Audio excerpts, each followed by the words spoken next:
Welcome to Kenton's videos. Enjoy the video. You begin by placing 2 horizontal guidelines to line up the eyes. This keeps expression balanced.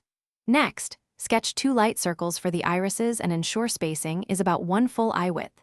This creates a cute, slightly wide-set look. Then block the upper and lower eyelids with gentle curved lines to suggest shape. Use soft pressure so you can adjust. Once done, step back and confirm symmetry, because early proportion decisions determine the character's appeal and readability. Now refine the irises.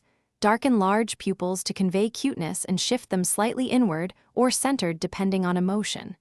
You should add 2 to 4 curved lashes on the upper lid, vary their length and curve to avoid stiffness and to enhance charm. For depth, place a large round highlight and a smaller secondary sparkle in each iris. This contrast makes eyes feel wet and lively. Make sure to soften edges and blend the iris gently so the shapes read clearly at thumbnails. To finish, shade the upper portion of the iris and add a faint gradient so the eye feels spherical. Softer shading reads cuter than harsh contrast. Then add a tiny shadow under the lower lid and gentle blush marks at the cheek to enhance youthfulness. These cues sell the cute aesthetic. Finally, vary line weight by thickening the upper lid and cleaning stray lines. If proportions look off, slightly nudge pupils or widen spacing. If highlights disappear, restore them with an eraser or white pen.